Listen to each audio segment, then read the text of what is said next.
Bonjour à toutes et à tous, je suis Hélène Senoy. Je suis Axel Bertrand, nous sommes avocats associés du cabinet Asten Avocats, un cabinet d'avocats en droit de l'urbanisme et de la construction publique-privée basé à Paris et à Nancy. Nous intervenons notamment aux côtés d'architectes. Bienvenue dans ce nouvel épisode de Perspectives d'architectes, podcast sur les architectes pour les architectes. Perspectives d'architectes, c'est le podcast qui donne la parole aux architectes.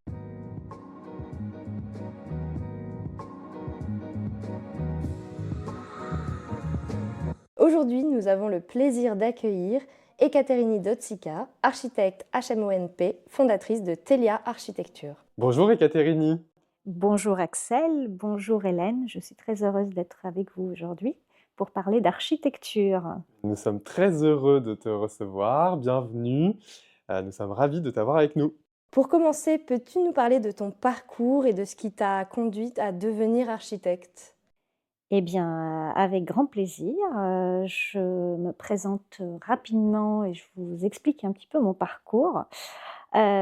J'ai des origines grecques. Vous détecterez un petit accent peut-être dans mon discours quand je parle. Et j'ai fait ma scolarité à Bruxelles, dans une école européenne, école européenne numéro 3, qui d'ailleurs, grâce à un programme scolaire très bien pensé, m'a donné la possibilité de développer mon intérêt sur l'art, l'histoire et l'architecture.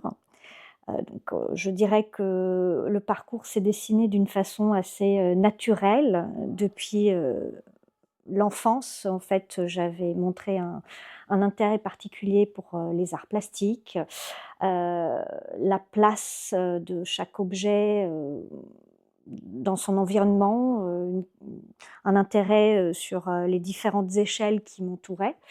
Donc pour moi, ça a été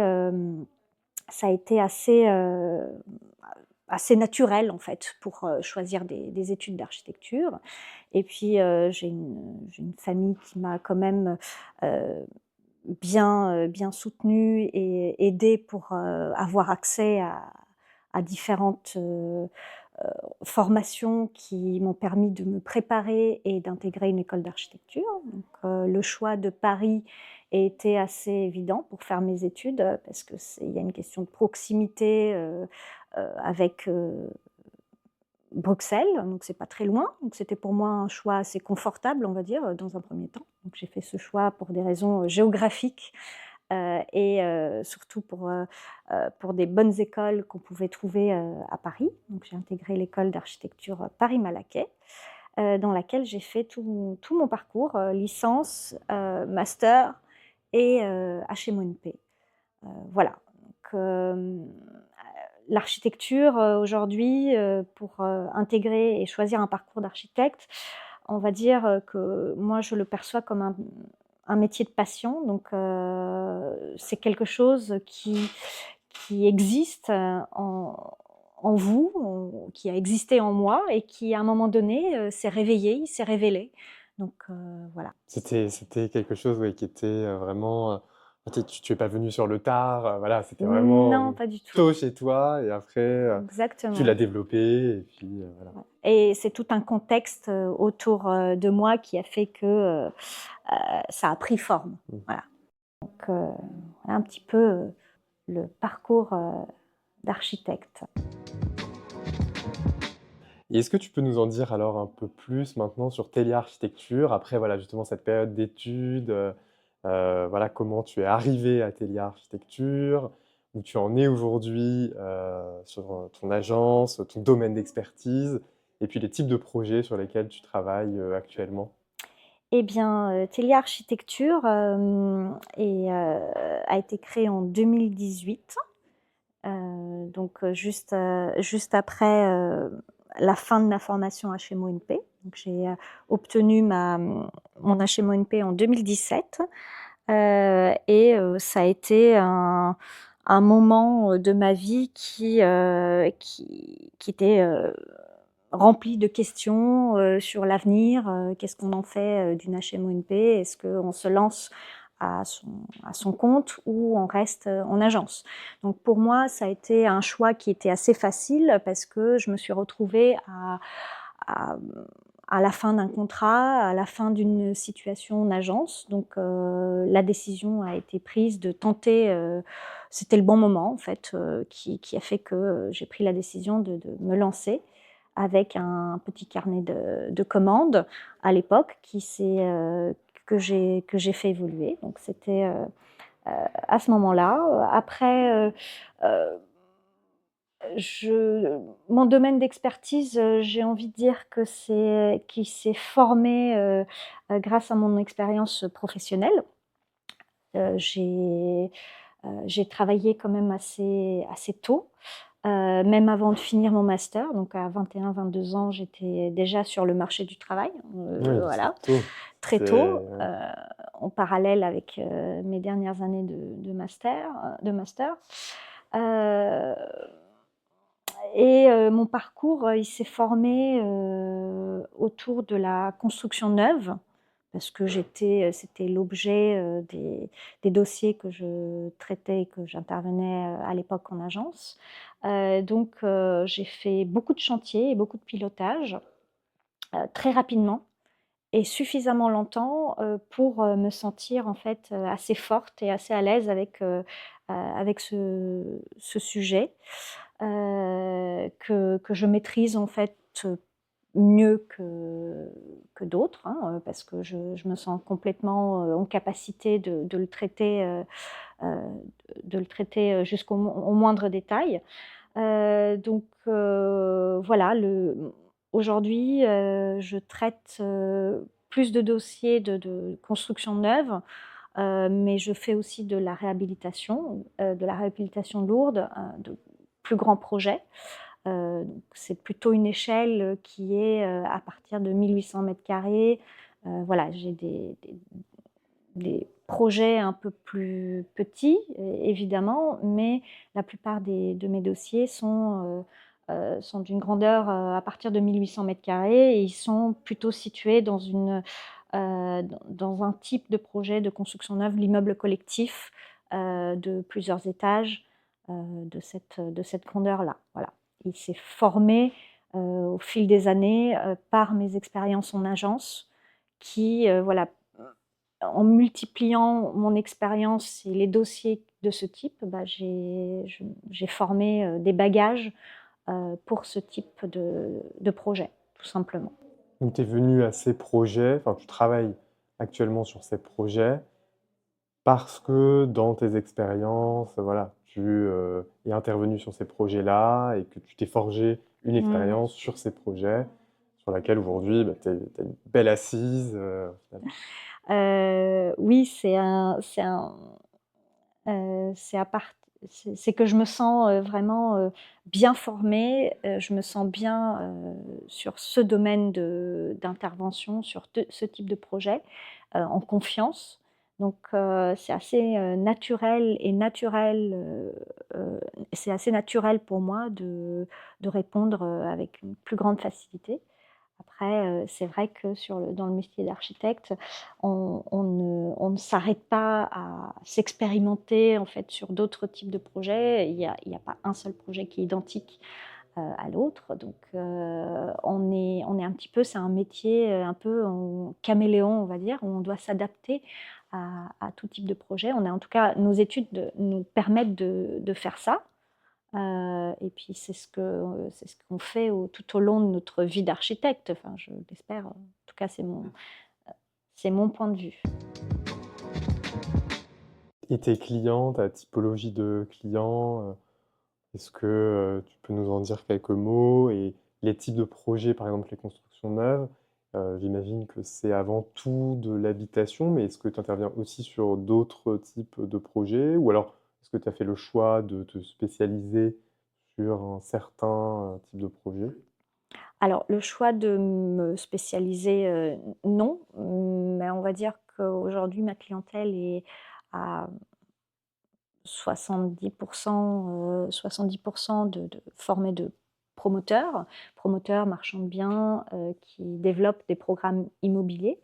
Il est vrai que j'ai quelques projets qui sont, mixtes, qui comportent, des d'autres, destination que l'habitation dans le même immeuble. Ça peut être du bureau avec de l'habitation, ça peut être du commerce avec de l'habitation, ça peut être par exemple des programmes de la petite enfance, des mini crèches avec de l'habitation. Donc il y a quelques projets comme ça aussi que je traite. Mais on va dire que la plus grande partie de ma clientèle actuelle, c'est des promoteurs et des marchands de biens, donc c'est la clientèle privée, heu, pour lesquels j'interviens dans des missions d'accompagnement, permis de construire plus exécution d'immeubles collectifs, voire mixtes. J'avais juste une question pour revenir, sur un élément qu'on a abordé tout à l'heure, sur ton HMONP. Comment est-ce que ça s'est passé pour toi? Parce que des fois c'est un sujet, enfin, je ne sais pas si ça s'est bien passé. Comment tu l'as vécu? Comment tu es arrivé enfin, comment tu l'as vécu? Comment tu l'as ressenti? Eh bien, la HMO-NP, c'est une étape. C'est un choix aussi de vouloir, franchir cette étape, faire, passer par là ou pas. Donc, c'est pas la HMO-NP, c'est aussi une formation qui n tout le monde ne se met pas à son compte après une HMO-NP, hein. Ça c'est pas obligatoire. C'est un parcours, hein, c'est une étape d'étude qui permet à l'architecte de se rendre compte ou en tout cas constituer des connaissances autour, du métier d'architecte aussi dans sa forme d'entreprise. C'est tout ce qui est relatif aux assurances, aux contractuels, en tout cas l'exercice de la profession de manière, correcte dans sa globalité. Donc ça, c'est un côté très intéressant parce que, on ne traite pas de projet, on traite de gestion de projet et de gestion d'agence d'architecture en tout cas. Ça permet de se rendre compte comment fonctionne une agence d'architecture et comment fonctionne le métier de l'architecte avec tous les risques, on va dire, et, qu'on peut rencontrer, comment on peut y faire face. On Pour moi, c'est une étape de maturité professionnelle. Pour moi, ça a été vraiment dans une perspective d'ouvrir mon agence plus tard. Et au moment où j'ai pris la décision de faire mon HMO-NP, j'avais pas spécialement décidé de me lancer à mon compte. Donc, je voulais absolument le faire parce que, voilà, j'avais travaillé quelques années et je me suis dit que c'était le moment ou jamais de de de m'inscrire et de valider, la HMO parce que je ne voulais pas, laisser trop de temps, s'écouler. Voilà, quand on perd, l'habitude, des études, c'est pour retourner à l'école et faire des validations, c'est pas évident. Donc voilà, je pense que j'ai même tardé à me décider, mais je l'ai fait. C'était dur dans le sens où, pour valider sa HMO, il faut travailler en agence et il faut écrire en fait notre expérience en agence pour pouvoir, parler d'un sujet, en tout cas trouver une problématique, l'étudier, la présenter devant un jury et prouver qu'en fait on a compris en quoi consistait le métier d'architecte, comment on y fait face, quelles sont les solutions qu'on peut trouver en fonction des différentes, problématiques qu'on a affrontées et cetera. Donc c'est quelque chose qui sort un petit peu du cadre ludique de l'architecture et qui est assez, pour moi, c'était une épreuve un peu difficile parce qu'il fallait cumuler justement travail, études, heu et et c'est pas toujours évident. À la fin, on est soulagé et en tout cas, pour ma part, j'étais très contente de l'avoir fait car on sait pas aussi moi, je savais pas de quoi l'avenir était qu'est-ce qui m'attendait en fait après, dans les années à suivre et dans la perspective de vouloir me lancer, je l'avais faite et puis finalement, voilà, la preuve, c'est qu'à la fin de ma HMO-NP, j'ai tout de suite créé l'entreprise donc Ouais, ouais, et c'est là que tu as pu avoir cette, «multicasquette» entre guillemets, puisque tu as une vision, plus globale finalement de la profession et tout ce que tu as pu acquérir pendant cette formation. Petite question sur le volet juridique pendant la formation HMONP.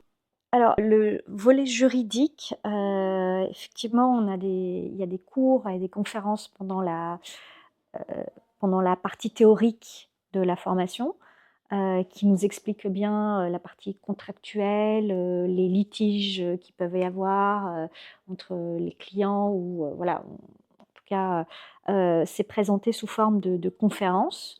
C'est un module. Heu, Après, j'ai envie aussi de partager avec vous un sentiment que j'ai beaucoup ressenti pendant cette partie théorique de la formation, qui est tout simplement le fait que la vraie vie en agence et la vraie pratique des questions juridiques quand on exerce le métier n'a souvent rien à voir avec la théorie. Donc sur le papier, tout est beau, tout est clair, et c'est beaucoup aussi la formation HMO, la partie théorique, peu importe le sujet, ça peut être le sujet juridique, ça peut être le sujet des assurances, ça peut être le sujet voilà, réglementaire, comment on répond à un dossier. C'est très beau sur le papier, on comprend très bien, mais pour le mettre en œuvre dans la vie réelle, de tous les jours d'une agence d'architecture, c'est extrêmement, difficile, laborieux, et souvent on s'écarte beaucoup de la théorie, Il y a la pratique. et la pratique est différente. Dans la pratique, il y a beaucoup d'humains, il y a beaucoup de relations humaines, il y a beaucoup d'interférences, heu, humaines, contextuelles, qui font que ce n'est pas exactement comme sur le papier ou comme ce qu'on aurait voulu que ça soit. En tout cas, ou voilà, ce qu'on nous a appris et ce qu'on nous a exposé. Toujours la distinction entre théorie, pratique, il y a Théorie et toujours pratique, voilà, un gap et c'est vrai qu'après, bah, c'est par l'expérience, par voilà, la pratique où on se rend compte que la théorie, bah, il faut passer par là, mais il faut l'adapter peut-être, ou faire un usage un ouais, peu, voilà, ou en tout cas, essayer de s'approcher le plus possible vers la théorie. Mais voilà, c'est une lutte, un petit peu, c'est pas automatique. On aurait voulu, cliquer sur un bouton, parce que tout est clair sur le papier. Bah non, en fait, on a des aléas qui font qu'il faut lutter un peu pour, atteindre l'objectif. Parlons de pratique, donc tu nous as dit du coup que tu faisais beaucoup de construction neuve, mais également de la réhabilitation. Est-ce que tu pourrais nous parler de quelques-uns de tes projets récents ou emblématiques dans ces domaines? Avec grand plaisir, j'en ai un, c'est assez drôle, mais c'est le premier qui me vient, à l'esprit. C'est un immeuble à Cabourg, près de la plage, qui a connu un très grand succès. Il m'a étonnée, ce projet, et à travers lui, je me suis surprise un petit peu moi-même. Pourquoi? Parce que sa conception a été, très rapide, très évidente. Il a été mis sur le papier, très, très vite, donc c'était assez surprenant pour moi comme expérience, de conception en tout cas. Ça a été une évidence, et ce qui a fait le succès de ce projet, c'est c'est le travail, avec, le client. C'est-à-dire que c'est le fait que le client, de son côté, a été énormément à l'écoute, et on a pu proposer des solutions architecturales et spatiales, un petit peu autres que le standard. Et quand on sort du standard et qu'on ose proposer des choses un peu différentes, eh bien, on a eu beaucoup d'intérêt, et donc ça a été un succès commercial énorme. Dans un contexte actuel qui est très difficile pour l'immobilier, ça a été étonnant, pour moi, pour le client. ouais, c'est super intéressant et par rapport à la ville, comment est-ce que la ville avait des demandes particulières, justement sur ce projet, par rapport à Alors, l'architecture? sur ce projet en question, la ville n'avait pas de demande particulière. Ce qui a constitué une contrainte, ça a été surtout le voisinage et l'emplacement. On est sur sur un emplacement qui n'est pas du tout évident, avec une position, on va dire, du bâtiment qui allait créer peut-être des tensions du voisinage. Et donc, on a dû être très vigilant sur l'implantation du bâtiment pour justement ne pas créer polémique. Donc, en fait, la contrainte, on se la crée nous-mêmes. Nous, en tout cas, dans le traitement de ce dossier, on a créé la contrainte justement pour éviter un sujet. Oui, c'est intéressant. Vous étiez dans la prévention, et voilà, peut-être ce qui a contribué aussi quelque part au succès, au fait que ça soit très bien déroulé. C'est surtout en réfléchissant en profondeur, en essayant d'approfondir les sujets un peu fâcheux, on va dire, qui n'étaient pas évidents, qui ont fait qu'on on a implanté le bâtiment d'une certaine façon sur le terrain, justement pour créer une respiration autre part et éviter que l'entourage du terrain, en tout cas les bâtiments, les voisins soient gênés, qu'ils soient gênés le moins possible. On a eu un résultat favorable, en fait, pour notre propre programme. Aujourd'hui, avec du recul, sur la première implantation du bâtiment, qui n'était pas du tout la finale, celle qui a été décidée et obtenue dans le permis, eh bien aujourd'hui, quand on voit le démarrage du projet et la fin du projet, on se dit que finalement, on a bien fait de creuser un peu plus la question, de se créer des contraintes alors qu'il n'y en avait pas. On pouvait très bien implanter le bâtiment autrement. Il n'y avait pas de sujet particulier, en tout cas, et de demande mairie particulière. Donc on aurait pu très bien faire autrement. Mais non, on s'est volontairement créé une contrainte et qui nous a bien servi à la fin. Non, bah, c'est très bien, c'est un bon exemple, parce que bon, c'est quand même rare que ça se passe, enfin, rare. Il y a des projets, heureusement, qui se passent très bien, mais il y a aussi beaucoup de cas dans lesquels les voisins peuvent interférer avec le projet. Donc c'est un bon exemple. Les projets de réhabilitation, justement, est-ce que c'est quelque chose qui est une part de plus en plus importante dans ton activité, dans tes projets? Est-ce que tu le mesures? Ça revient, dernièrement, les dernières années, on voit qu'il y a quand même une hausse et un intérêt pour garder les bâtiments existants et les rénover, les transformer. Moi, je vois, c'est une réalité hein, dans notre carnet de commandes.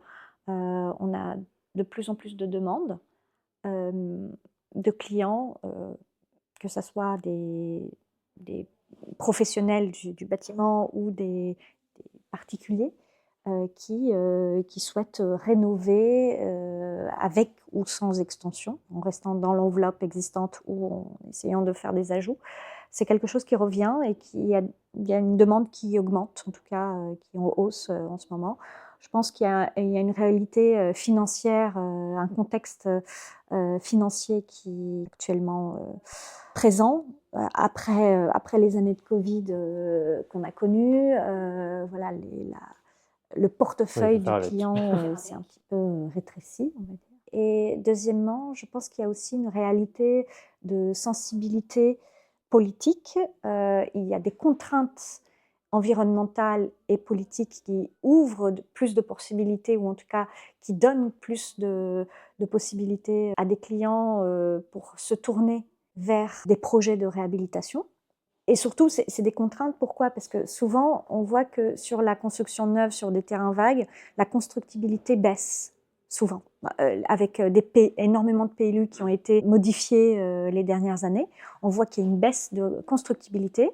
Donc, je pense que naturellement, les professionnels de l'immobilier s'orientent vers des solutions alternatives ou des solutions autres que la construction neuve. Et je Ok. pense que il faut laisser le temps pour voir si c'est une bonne chose ou pas, Oui. parce qu'on peut aussi, comme on peut mal construire un Mm. bâtiment neuf avec des solutions peu onéreuses et donc faire de la mauvaise qualité de construction, on peut aussi mal rénover. Donc je pense qu'on a Oui, les tout à mêmes fait. problèmes dans les deux types de projets. Des exigences qui Des peuvent être exigences. différentes, mais qui finalement reviennent, voilà, la même problématique, Exactement. effectivement. Tout à fait, ouais. Mais c'est vrai que ça va être quelque chose qui probablement se développera de plus en plus, à voir Certainement. aussi après dans la durée, mais bon, a Mm. priori, ça devrait quand même être quelque chose d'assez pérenne. Quels sont maintenant, selon toi, les défis auxquels aujourd'hui la profession d'architecte est confrontée? Alors, il y en a plusieurs, mais j'aimerais bien parler du défi financier, si on peut le nommer comme ça, c'est-à-dire le portefeuille du client, en tout cas le budget du client, qui interfère sur la conception architecturale,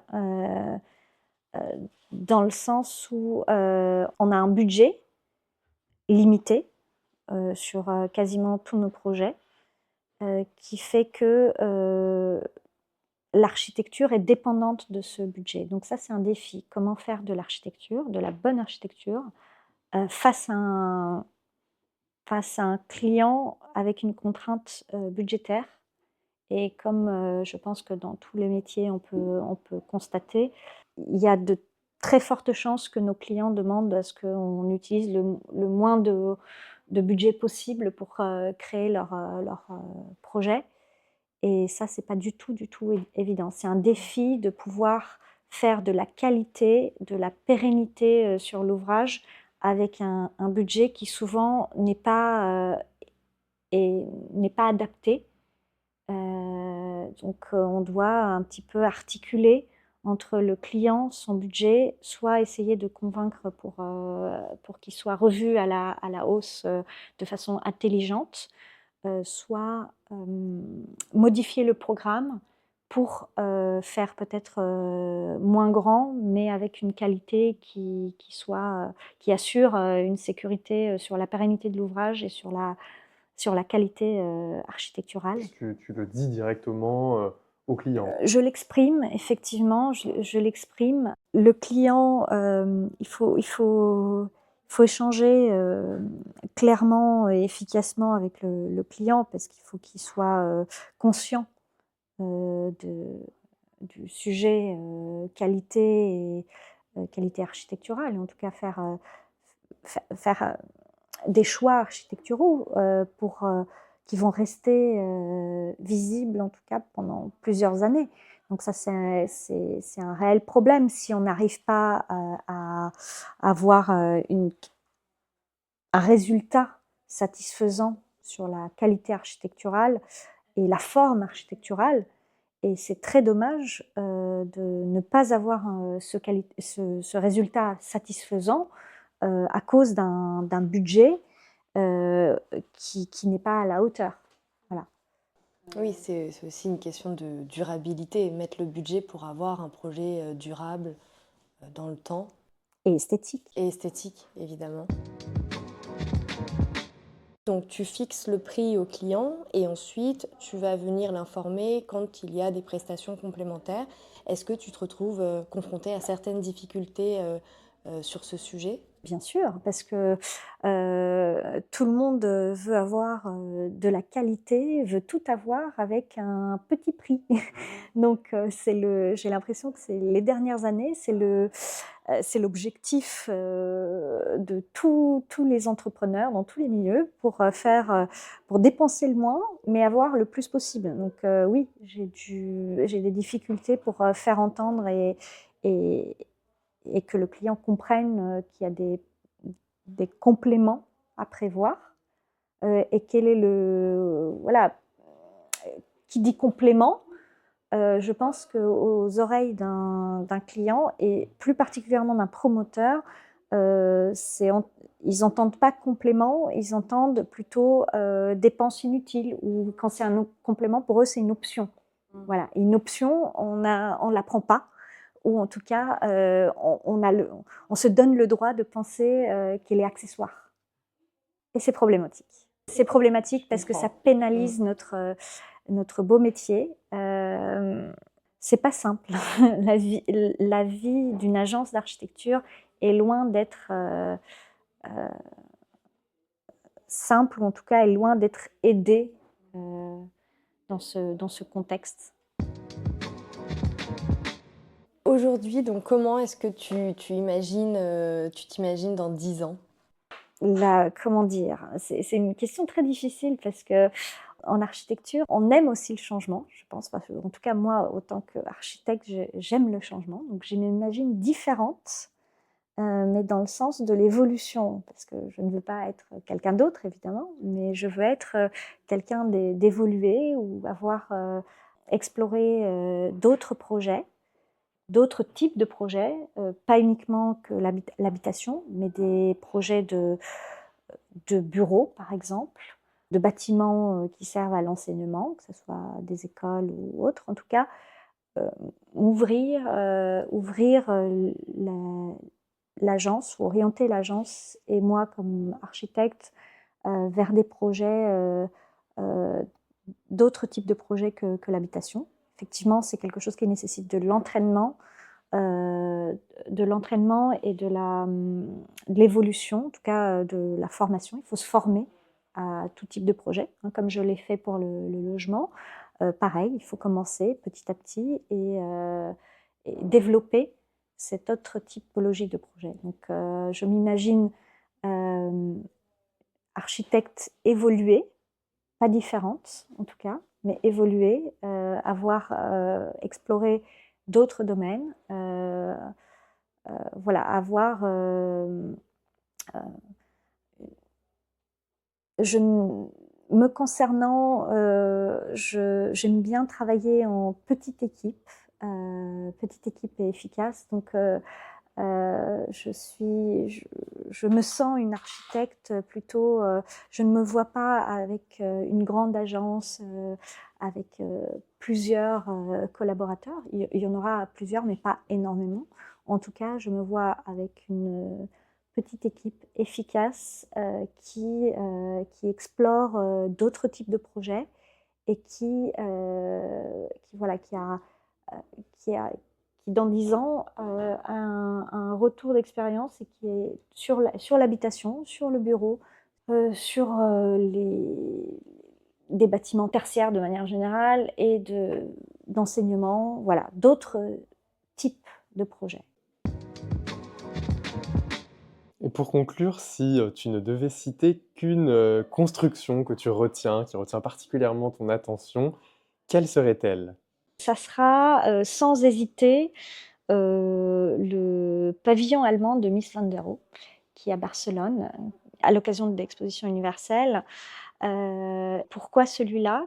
Parce que tout simplement, c'est une construction d'une simplicité et d'une efficacité incontestable. Donc, j'ai jamais vu aussi simple et efficace que le pavillon.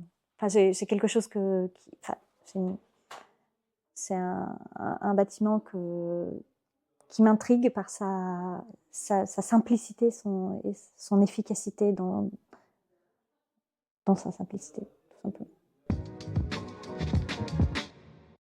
Merci beaucoup. C'est la fin de ce nouvel épisode de Perspectives d'architecte, avec des échanges tout à fait passionnants. Merci Ekaterini Dotsika pour tes réponses et ton intervention inspirante. Merci à vous d'avoir écouté ce nouvel épisode. Nous espérons que cela vous a plu. Si vous avez des questions ou des remarques, n'hésitez pas à nous contacter. À très vite pour un nouvel épisode.